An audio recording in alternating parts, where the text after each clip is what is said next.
जय हिंद मेरे दोस्तों, मैं कुमार सिद्धू एक बार फिर से सिद्धार्थ जीएस टीचिंग सेंटर में भरपूर स्वागत करता हूं। मेरे दोस्तों, आज का क्वेश्चन रहेगा संघीय कार्यपालिका एवं राष्ट्रपति से जितना भी संबंधित क्वेश्चन है वो सभी के करूंगा।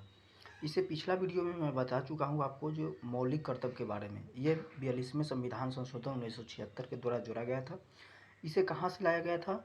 तो मौलिक कर्तव्य को रूस के संविधान से ली गई थी। हमारे भारत में कितने मौलिक कर्तव्यों की संख्या है? तो 11 मौलिक कर्तव्यों की संख्या है। वो सभी हम पिछले वीडियो में डिटेल से देख चुका हूँ। यहाँ से स्टार्ट करता हूँ। संघीय कार्यपालिका बहुत इम्पोर्टेंट है। यहाँ से संघीय कार्यपालिका भाग 5 चालू होता है और यहाँ से लेकर के आज राष्ट्रपति तक देखूँगा। वीडियो ज़रा लंबा होगा, आधा घंटा से ऊपर की लग सकती है। देखता हूँ जो क्वेश्चन क्या कर रही है संघीय कार्यपालिका में। तो भारतीय संघ की कार्यपालिका शक्ति राष्ट्रपति में निहित है। ये अनुच्छेद कितना में है? तो अनुच्छेद 53 में है। क्या है? अनुच्छेद 53 में है। 52 क्या कहती है? 51 तक मैं जस्ट बता चुका हूँ। अनुच्छेद 52 क्या कहती है? तो 52 कहती है जो राष्ट्रपति की पद की बात की गई है। क्या?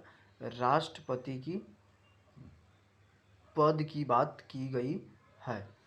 और 51 कहती है। 51 क्या कहती है? ये तो 52 हो गया। और 51 क्या कहती है? तो 51 जो कहती है जो अंतर्राष्ट्रीय शांति और सुरक्षा की अभिवृद्धि को मतलब बनाए रखने की, अंतर्राष्ट्रीय जो शक्ति है और सुरक्षा है उसके बनाए रखने की बात अनुच्छेद 51 कहती है। 52 है जो राष्ट्रपति की चर्चा करती है।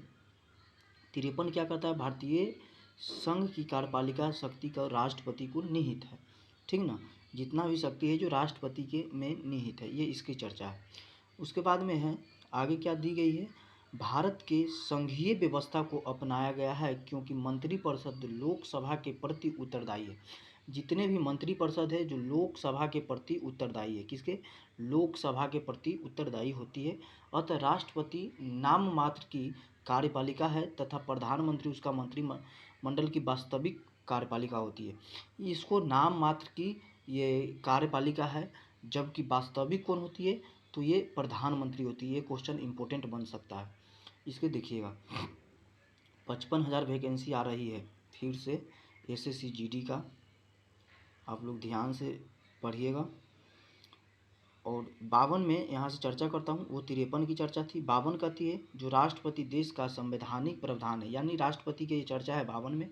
उसके बाद में दी गई है राष्ट्रपति देश का संवैधानिक प्रावधान है। क्या है? संवैधानिक प्रावधान है। उसके बाद में दिया गया है जो राष्ट्रपति भारत का प्रथम नागरिक कहलाता है। क्या है? भारत के प्रथम नागरिक कौन होती है? तो राष्ट्रपति कहलाती है। राष्ट्रपति पद की योग्यता क्या होनी चाहिए? ये 58 में दिया गया है। अनुच्छेद आर्टिकल 58 क्या कहती है मेरे भाई?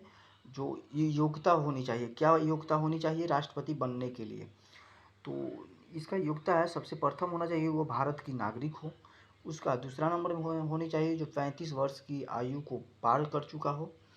तीसरे नंबर में है लोकसभा का सदस्य निर्वाचित किए जाने योग्य हो।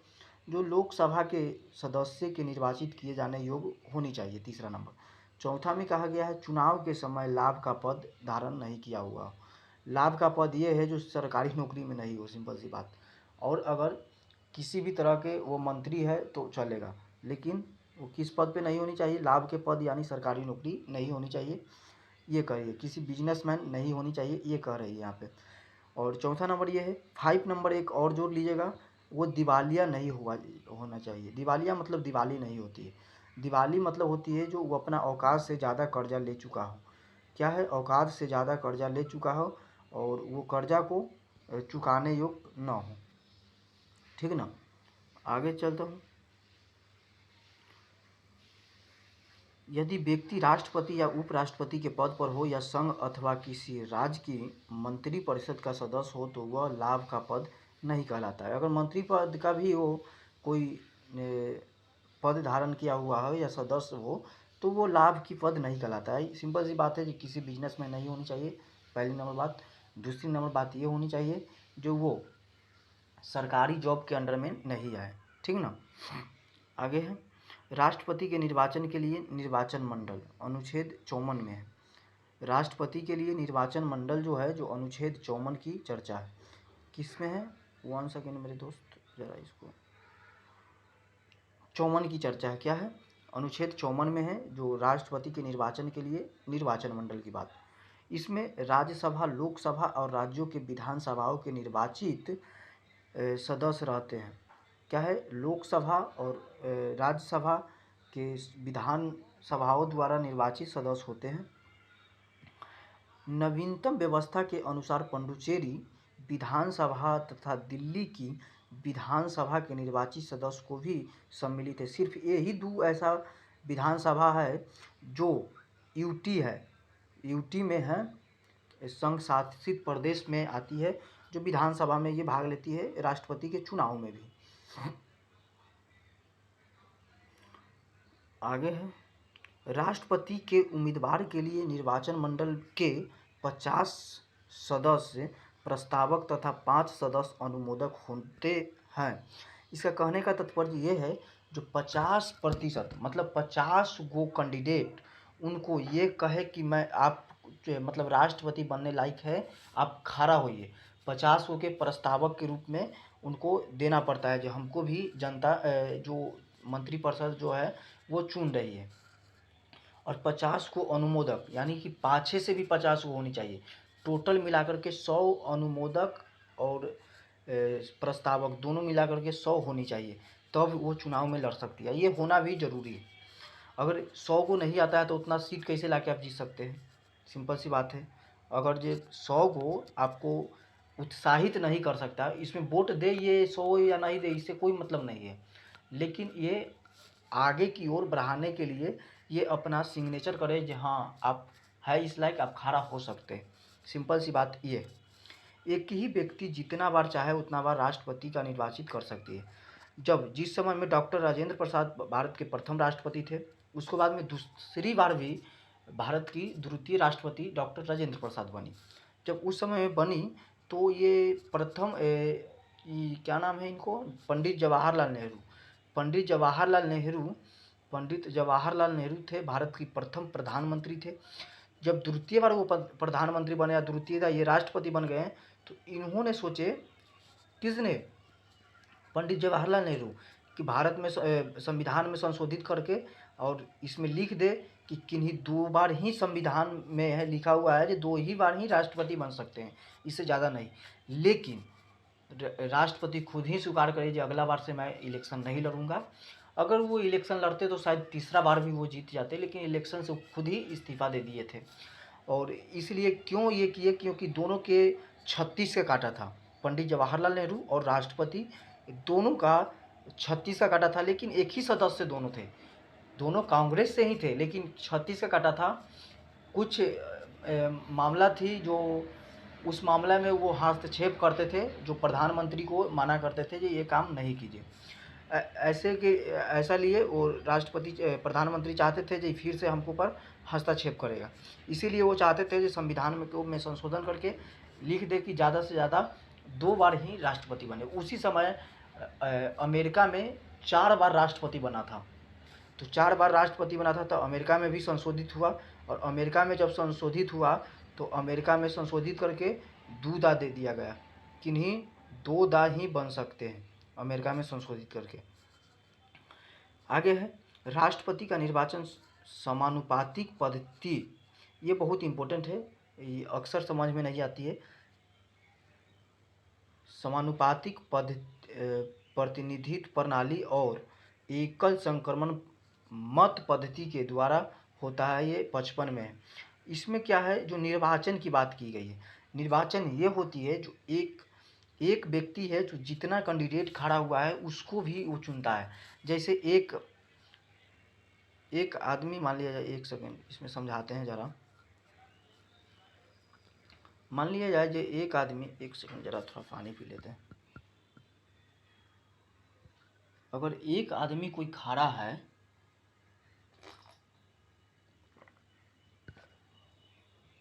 एक आदमी कोई अगर खड़ा है, यहाँ पे ध्यान से देखिएगा,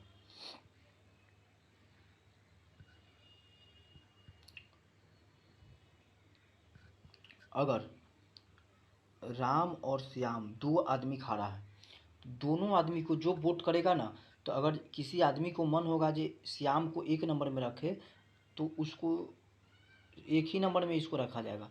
अगर उसको चाहे जो राम को 2 नंबर में रखे, तो इसको 2 नंबर में रखा जाएगा। उसके बाद में अगर कोई चाहे जो राम को 1 नंबर में रखे और श्याम को 2 नंबर में रखे, तो इस तरह से रख करके इसको चुना जा सकता है, और इसे ही एकल संक्रमण पद्धति बोली जाती है। ठीक ना। राष्ट्रपति के निर्वाचन से संबंधित विवादों का निपटारा उच्चतम न्यायालय द्वारा किया जाता है। निर्वाचन अवैध घोषित होने पर उसके द्वारा किए गए कार्य अवैध नहीं माने जाएंगे। सिंपल सी कहने का तात्पर्य यह है, जो राष्ट्रपति के निर्वाचन से संबंधित कोई भी निपटारा आया, तो उसको उच्चतम न्यायालय द्वारा उसे सुलझाया जा सकता है। उसके बाद में निर्वाचन अवैध घोषित होने पर, अगर कहीं का निर्वाचन अवैध घोषित हो जाएगा, तो हालात किसी भी तरह का हो, लेकिन राष्ट्रपति चुनाएगा ही चुनाएगा, इसमें दो राय नहीं है। भारत के राष्ट्रपति हैं, उनको बारे में चर्चा करता हूँ। प्रथम राष्ट्रपति बने थे डॉक्टर राजेंद्र प्रसाद, द्वितीय बार भी डॉक्टर राजेंद्र प्रसाद बने थे। उसके बाद में ये 50 से 62 तक बने थे। उसके बाद में 62 से आए थे, तो 62 से 67 तक बने थे, जो डॉक्टर एस राधाकृष्णन थे, ये उपराष्ट्रपति से राष्ट्रपति बने थे। उसके बाद डॉक्टर जाकिर हुसैन बने। उसके बाद बीबी गिरी बने थे। बीबी गिरी से बहुत इंपॉर्टेंट प्रश्न बनती है। बीबी गिरी जो है, इसके बारे में मैं चर्चा करूँगा। ये उपराष्ट्रपति थे। उपराष्ट्रपति से जब प्रधानमंत्री राष्ट्रपति मरे, उसके बाद में ये राष्ट्रपति बन गए, कार्यवाहक राष्ट्रपति के तौर पे कार्य किए। उसके बाद में जब कार्यवाहक राष्ट्रपति के रूप में काम किए, उसके बाद में जब इंदिरा गांधी इनको उत्साया, तो ये त्याग पत्र दे दिए, और त्याग पत्र देला के बाद में ये खुद ही चुनाव लड़े, और चुनाव में ये जीत गए, बीबी गिरी। उसके बाद में फर्रुखदीन अली अहमद, ये राष्ट्रपति बने थे 24/8/1974 से ये 11/2/1977 तक रहे थे। उसको नीलम संजीवा रेड्डी, ये है कांग्रेस के, इसके बारे में भी थोड़ा डिटेल से देखेंगे, इनको बारे में भी क्वेश्चन अक्सर आया करता है। तो ये 25/7/1977 से 25/7/1982। यहाँ पे थोड़ा सा नहीं इम्पोर्टेंट देखिएगा, जो जहाँ से ये खड़ा होते हैं, जिस समय में 5 साल पूरा कार्य करना पड़ता है। जैसे यहाँ से 25/7 में यहाँ निर्वाचित हुए थे, और 25/7 में है इनको त्याग पत्र देना पड़ता है। उस जगह पर वही दिन राष्ट्रपति को चुनना पड़ता है। राष्ट्रपति का पद एक भी दिन खाली नहीं रह सकती, सिंपल सी बात है। उसके बाद में ज्ञानी जेल सिंह आए 25/7/82 से 87 के बीच में, 2 साल के लिए वो आए थे, 5 साल के लिए वो आए थे। उसके बाद में आर वेंकटरमन ये आए। उसके बाद में 9वां नंबर में आए थे डॉक्टर शंकर दयाल शर्मा। उसके बाद 10वां नंबर में आए थे के आर नारायण। 11वां नंबर में आए थे डॉक्टर APJ अब्दुल कलाम। इन्होंने 25/7/2002 से 25/7/2007 तक रहे थे। प्रतिभा पाटिल आई, और प्रतिभा पाटिल जो आई, जो 25/7/2007 से लेकर के 25/7/2012 तक। उसके बाद प्रणब मुखर्जी आई। प्रणब मुखर्जी भारत की प्रथम महिला राष्ट्रपति बनी थी, जो 25/7/2012 से 17 तक बनी रही। उसके बाद में रामनाथ कोविंद आई। आगे देखते हैं, ज़रा सा डिटेल है। बीबी गिरी 3 मई 1969 से 20 जुलाई 1969 ईस्वी तक। न्यायमूर्ति मोहम्मद हिदायतुल्लाह 20 जुलाई 1969 से 24 अगस्त 1969 ईस्वी तक। एवं BD जत्ती 11 फरवरी 1977 से 25 जुलाई 1977 ईस्वी तक कार्यवाहक राष्ट्रपति के तौर पर रहे। कार्यवाहक राष्ट्रपति किसे कहते हैं? तो सिंपल सी बात समझिए, कार्यवाहक राष्ट्रपति, जो राष्ट्रपति अगर मर जाते हैं, चाहे किसी तरह से उनको दुर्घटना हो जाती है, तो उस जगह पर उपराष्ट्रपति राष्ट्रपति का पद लेता है, तो उसे कार्यवाहक राष्ट्रपति कही जाती है। ठीक ना। गला में कुछ ज़्यादा दर्द है मेरे भाई।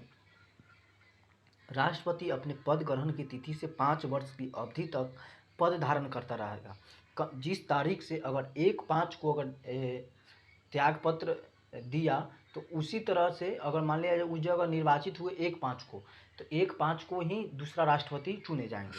5 साल के लिए कार्य करते हैं।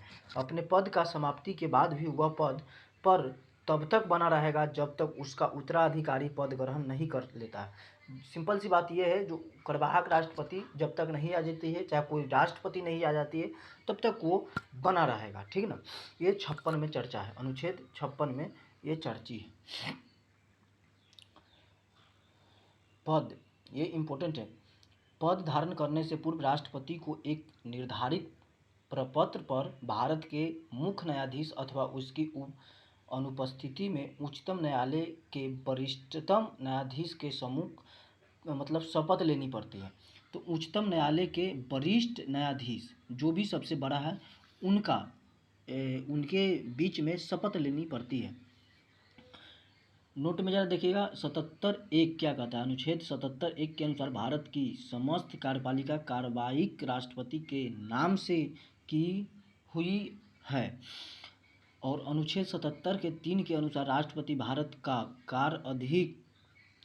कार्य अधिक सुविधापूर्वक किए जाने के लिए और मंत्रियों के युक्त कार्य के आवंटन के लिए नियम बनाएंगे। राष्ट्रपति निम्न दशाओं में 5 वर्ष से पहले भी पद त्याग सकता है। दशा ये है जो 5 वर्ष से पूर्व भी वो पद त्याग सकता है। तो उपराष्ट्रपति को संबोधित करने त्याग पत्र द्वारा यह त्याग पत्र उपराष्ट्रपति को संबोधित किया जाएगा, जो इसकी सूचना लोकसभा के अध्यक्ष को देगा। ये लोकसभा के अध्यक्ष को देगा इसका सूचना, जो उपराष्ट्रपति को संबोधित करेंगे। ठीक ना, त्याग पत्र के तौर पे। और महाभियोग द्वारा हटाए जाएंगे। राष्ट्रपति महाभियोग द्वारा हटाए जाते हैं। ये प्रक्रिया कोई ज़्यादा बड़ी नहीं है, लेकिन अगर संसद चाह जाए तो वो महाभियोग लगा सकती है। अभी तक किसी भी राष्ट्रपति को महाभियोग नहीं लगाया गया है।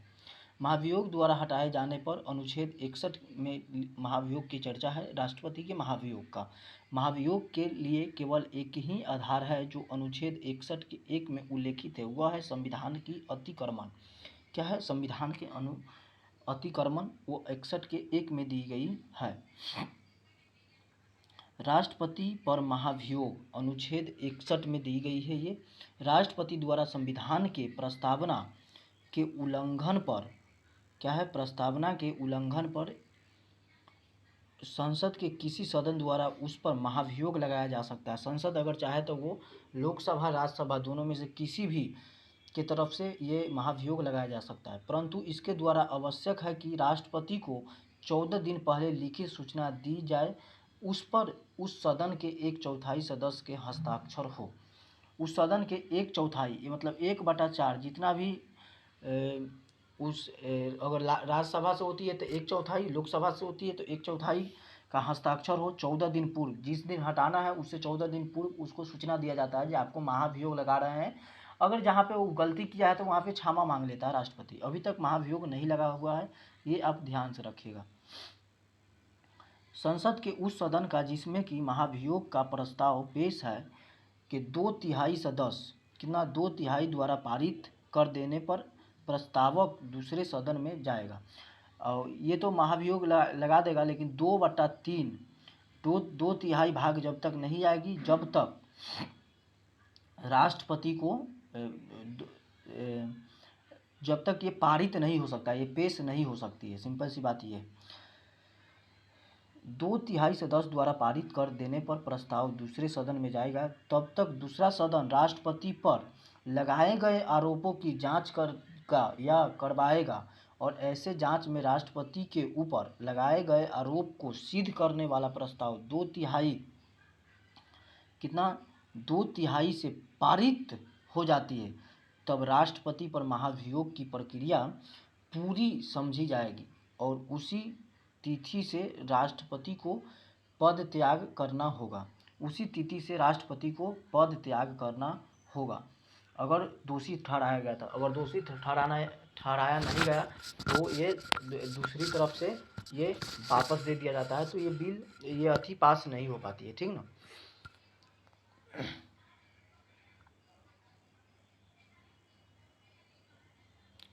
राष्ट्रपति की रिक्ति को 6 महीने के अंदर भरा होना चाहिए। सिंपल सी बात है, जो अगर राष्ट्रपति को महाभियोग लगाया या राष्ट्रपति किसी तरह से दुर्घटनाग्रस्त हो गए और कोई तरह की बात हो गई ना, तो उस जगह पर 6 महीना के अंतराल, जो कार्यवाहक राष्ट्रपति होते हैं, सिंपल 6 महीना तक ही कार्य कर सकते हैं, उस जगह पर राष्ट्रपति के चुन सकते हैं। लेकिन अमेरिका में ऐसा नहीं होता है। अमेरिका में कार्यवाहक राष्ट्रपति ही मेन राष्ट्रपति का पद धारण कर लेता है, उससे 5 साल तक वो चलाती है।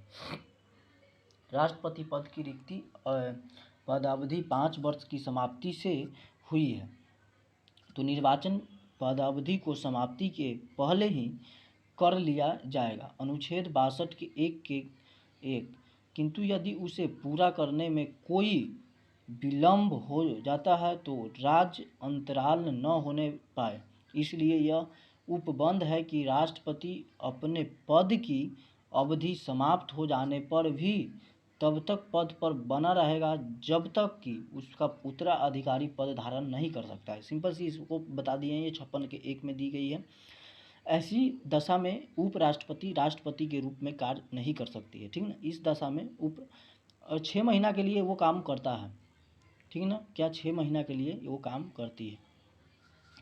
इसमें क्या है, अन आकस्मिकियों की राष्ट्रपति की कृत्यों का निर्वहन हो जाती है, तो उसके द्वारा अनुच्छेद 70 में दी गई है इसकी चर्चा। अनुच्छेद 70 में दी गई है। अनुच्छेद 70 क्या कहती है, जब राष्ट्रपति एवं उपराष्ट्रपति दोनों का पद रिक्ति हो तो ऐसे आकस्मिक में स्थिति 70 राष्ट्रपति के कृत्यों का निर्वहन का उपबंध करता है, जिसके अनुसार संसद जैसा उचित समझे वैसा उपबंध कर सकता है। संसद जिसे चाहे उपबंध जैसा चाहे वैसा उपबंध कर सकता है। इसी उद्देश्य से संसद ने राष्ट्रपति उत्तराधिकारी अधिनियम 1969 ईस्वी में पारित किया गया, जो कि यह उपबंधित करता है कि यदि उपराष्ट्रपति भी किसी कारणवश उपबंध नहीं हो तो उच्चतम न्यायालय का मुख्य न्यायाधीश या उसके नहीं रहने पर उच्चतम न्यायालय के वरिष्ठ न्यायाधीश जो उस समय का उपबंध हो उसे राष्ट्रपति का नेतृत्व को संपादित करेगा। ये 1969 में लाई गई थी, इंदिरा गांधी के द्वारा ये प्रस्ताव लाई गई थी। राष्ट्रपति के अधिकार एवं कर्तव्य। राष्ट्रपति के अधिकार क्या है और कर्तव्य क्या है। नियुक्ति संबंधी अधिकार। राष्ट्रपति निम्न की नियुक्ति करता है। राष्ट्रपति का प्रधानमंत्री नियुक्ति करता है, भारत का प्रधानमंत्री, उसके बाद प्रधानमंत्री की सलाह पर मंत्रिपरिषद के अन्य सदस्य को, उसके बाद सर्वोच्च एवं उच्च न्यायालय के मुख्य न्यायाधीश को, चौथा में भारत के नियंत्रक एवं महालेखक परीक्षण को, पांचवा में राज्यों के राज्यपाल को, छठा में मुख्य चुनाव आयुक्त एवं अन्य चुनाव आयुक्त को, सातवां में भारत के महान्यायवादी को, आठवां में राज्यों के मध्य समन्वय एवं के लिए अंतरराज्यीय परिषद के सदस्य को, 9वां में संघीय लोक सेवा आयोग के अध्यक्ष और अन्य सदस्य को, 10वां में संघीय क्षेत्रों के मुख्य आयुक्तों को, 11वां में है वित्त आयोग के सदस्यों को, 12वां में भाषा आयोग के सदस्य को, 13वां में पिछड़ा वर्ग आयोग को और इसमें दी गई है के सदस्य को, चौथा में है अल्पसंख्यक आयोग के सदस्यों को, 15वां में भारत के राजदूतों को एवं अन्य राजनयिकों को, और उसके बाद में 16वां है अनुसूचित क्षेत्र के प्रशासन के संबंध में रिपोर्ट देने वाले आयोग के सदस्यों को आदि। इसे सभी को जो राष्ट्रपति के नियुक्ति संबंधी अधिकार दिया गया है। इतना अधिकार इनको पास में है, ठीक ना, इतना अधिकार इनको पास में है। उसके बाद में विधि की शक्ति आती है। विधि की शक्तियाँ में राष्ट्रपति संसद का अभिन्न अंग होता है। इसे निम्न विधायी शक्तियाँ प्राप्त है।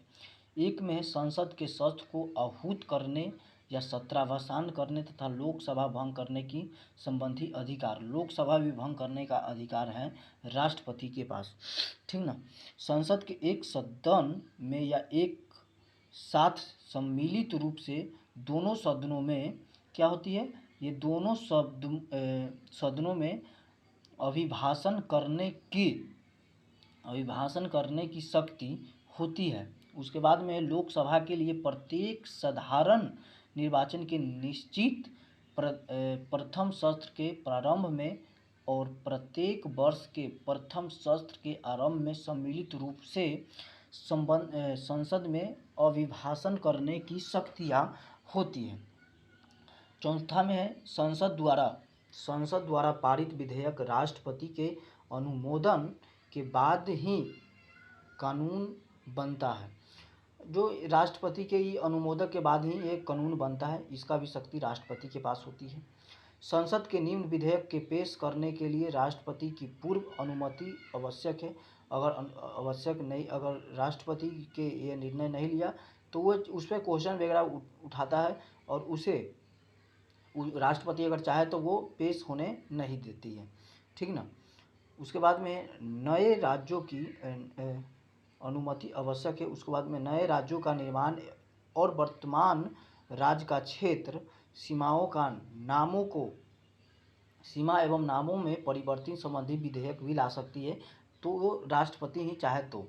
धन विधेयक अनुच्छेद 110 में क्वेश्चन बहुत बार पूछा हुआ है। 110 में इसका चर्चा है, ये 110 में ये चर्चा है धन विधेयक को, ये क्वेश्चन बहुत बार पूछती है। सी में क्या है, संचित निधि में व्यय करने वाले विधायक, ये अनुच्छेद 117 के 3 में दिया गया है। ऐसे कराधान पर जिसमें कि राज्य हित जुड़े हैं प्रभाव डालने पर विधेयक, ये डी में दी गई है। राज्यों के बीच व्यापार वाणिज्य और समागम पर निर्बंधन लगाने वाले विधेयक, ये अनुच्छेद 304 में दी गई है। छठा नंबर में दिया गया है, यदि किसी साधारण विधेयक पर दो सदनों में कोई असहमति है तो उस सुलझाने के लिए राष्ट्रपति दोनों सदनों की संयुक्त बैठक बुला सकती है। ये शक्ति भी राष्ट्रपति के पास ही होती है। ये अनुच्छेद 108 की चर्चा है। किसी अनुदान की मांग राष्ट्रपति की सिफारिश पर ही की जाएगी, अन्यथा नहीं होगी। अगर राष्ट्रपति अगर चाह जाए तो उन्हें पेश होने नहीं दे सकती है। ये अनुच्छेद 113 की शक्ति है राष्ट्रपति की, 113 के 3 की।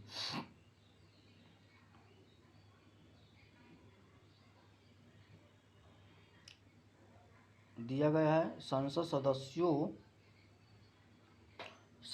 सदस्यों के मनोनयन का अधिकार। जब राष्ट्रपति को यह लगे कि लोकसभा में आंग्ल भारतीय समुदाय के व्यक्तियों का समुचित प्रतिनिधित्व नहीं है, तब वह उस समुदाय के 2 व्यक्तियों को लोकसभा के सदस्य के रूप में नामांकित कर सकता है। ये अगर चाहे तो दोनों को नामांकित कर सकता है, वो राष्ट्रपति के पास ही शक्तियाँ होती है ऐसी। अनुच्छेद 331 इस प्रकार का वह कला, साहित्य, पत्रकारिता, विज्ञान और सामाजिक कार्यों में पर्याप्त अनुभव, ये सब जो अनुभव होती है शिक्षा के मामले में ज़्यादा, उसको भी चुनने की शक्तियाँ होती है। अनुच्छेद 80 के 3 में दिया गया है। अध्यादेश जारी करने की शक्तियाँ राष्ट्रपति के पास होती है। संसद के ये 1 सेकंड, इसको नीचे जरा करते हैं। संसद के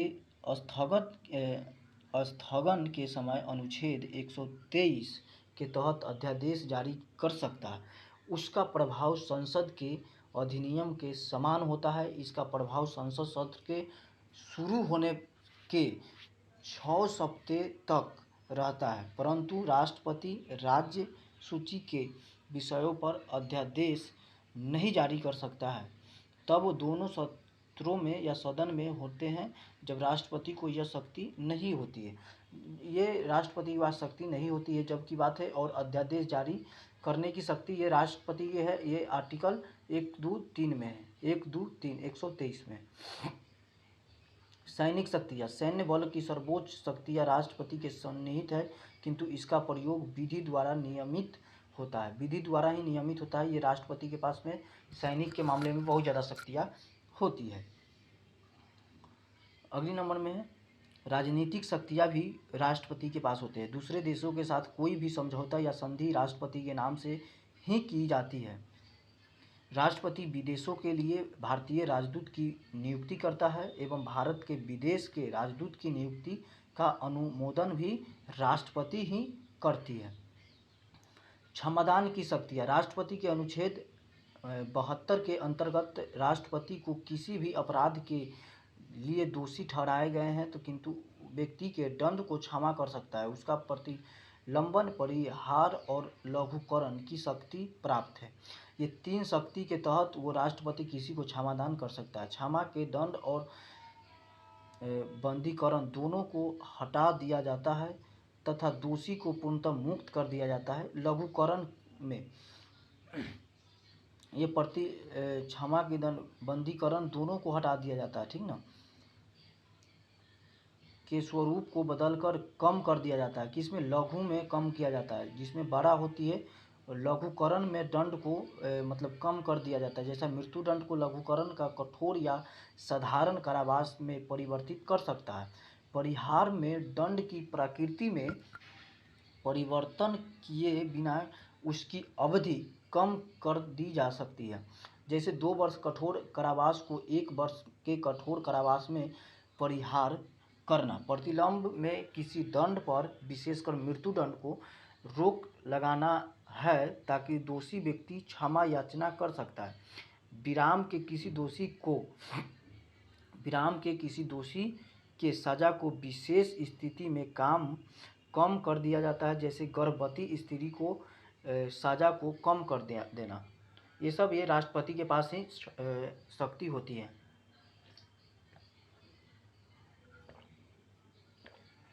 किसके पास ये सब शक्ति होती है? तो राष्ट्रपति के पास ही शक्ति होती है। ये आर्टिकल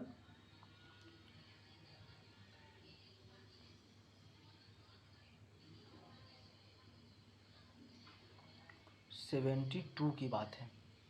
72 की बात है। बस अब ज़्यादा बचा हुआ नहीं है, थोड़ा सा नहीं है। जब क्षमादान की पूर्व याचिका राष्ट्रपति ने रद्द कर दी हो तो उसकी मतलब दूसरी याचिका नहीं दायर कर सकती है। अगर आप राष्ट्रपति के पास में क्षमा याचिका दायर की है, अगर क्षमा याचिका दायर करने के बाद अगर राष्ट्रपति उसको स्वीकारे ना या उसको रद्द कर दिया है तो दूसरा बार आप याचिका नहीं जाहिर कर सकते हैं। राष्ट्रपति की आपातकालीन शक्तियाँ भी होती है, इसका शक्ति भी है। आपातकाल के संबंध में उपबंध भारतीय संविधान के भाग 18 के अनुच्छेद 352 से 360 के अंतर्गत मिलता है। मंत्रिपरिषद के परामर्श पर राष्ट्रपति 3 प्रकार की आपातकाल लागू कर सकता है। युद्ध या ब्रह्म आक्रमण या शस्त्र विद्रोह के कारण लगाया गया आपात। 1 सेकेंड, ये आपात है और ये अनुच्छेद 52 की तहत है। 352 के तहत ये लगाया गया है। दूसरा है जो राज्यों के संबंधित तंत्र के विफल होने से उत्पन्न आपात, अनुच्छेद 356 अर्थात राष्ट्रपति शासन द्वारा इसे लाया जा सकता है। उसके बाद वित्तीय आपात होती है। मतलब आपात 3 प्रकार की होती है, ठीक ना। एक वित्तीय आपात होती है, एक राज्य संबंधी तंत्र के विफल हो जाने की तहत होती है। एक युद्ध के दौरान ये राष्ट्रपति आपातकालीन घोषित कर सकती है। आपातकालीन लगाती है जो सिंपल राष्ट्रपति के पास वो शक्ति चल जाता है, केंद्र में वो शक्ति चल जाती है। राष्ट्रपति किसी सार्वजनिक महत्व के प्रश्न पर उच्चतम न्यायालय के अनुच्छेद 143 के अधीन परामर्श ले सकता है, लेकिन वह यह परामर्श मानने के लिए बाध्य नहीं है। अगर वो चाहे तो नहीं भी मान सकते हैं, वो मान भी सकते हैं। 10वां नंबर क्या है? राष्ट्रपति की किसी विधेयक पर अनुमति देने या न देने के निर्णय लेने की सीमा का अभाव होने के कारण राष्ट्रपति जेबी वीटो का प्रयोग कर सकता है। क्योंकि अनुच्छेद 111 केवल यह कहता है कि यदि राष्ट्रपति विधेयक लौटाना चाहता है तो विधेयक को उसे प्रस्तुत किए जाने के बाद यथाशीघ्र लौटा देना जेबी वीटो शक्ति का प्रयोग का उदाहरण है। 1986 ईस्वी में संसद द्वारा पारित किए गए भारतीय डाक संशोधन अधिनियम, जिस तक तत्कालीन राष्ट्रपति ज्ञानी जैल सिंह ने कोई निर्णय नहीं लिया। 3 वर्ष पश्चात 1989 ईस्वी में अगले राष्ट्रपति बेक्टरमन ने इस विधेयक को नई राष्ट्रीय मोर्चा सरकार के पास पुनर्विचार हेतु भेजा, परंतु सरकार ने इसे रद्द कर दिया गया। रद्द करने की ये फैसला ले लिया गया या रद्द ही कर दिया था उस समय में। भारत में राष्ट्रपति के द्वारा संघ वित्त आयोग की सिफारिशों या नियंत्रण महालेखा परीक्षण के प्रतिदेशन राष्ट्रीय अनुसूचित जाति आयोग एवं राष्ट्रीय जनजाति आयोग के प्रतिवेदन को संसद के पटल पर रखवाया जाता है। आज के लिए ये लास्ट है।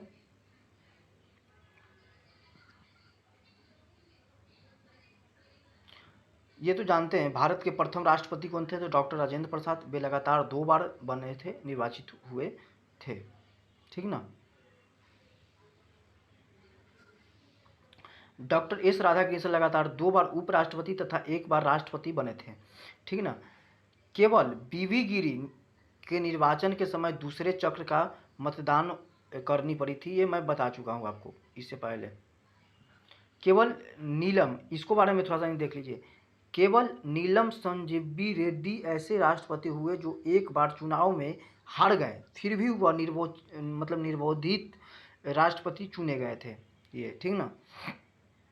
भारत के प्रथम महिला राष्ट्रपति प्रतिभा देवी सिंह पाटिल थी, भारत की प्रथम महिला राष्ट्रपति बनी थी, ठीक ना। 2012 के आसपास ये बनी थी। आज के 2007 के शायद आसपास बनी थी, 7 के बाद 7 के बाद ये बनी थी। आज के लिए इतना ही है, और हमें बताइएगा जी कैसा लगता है आपको ये सेशन, और किस तरह का वीडियो चाहिए ये ज़रूर हमें बताइएगा। आज के लिए इतना ही है, तब तक के लिए जय हिंद, जय भारत, जय बिहार।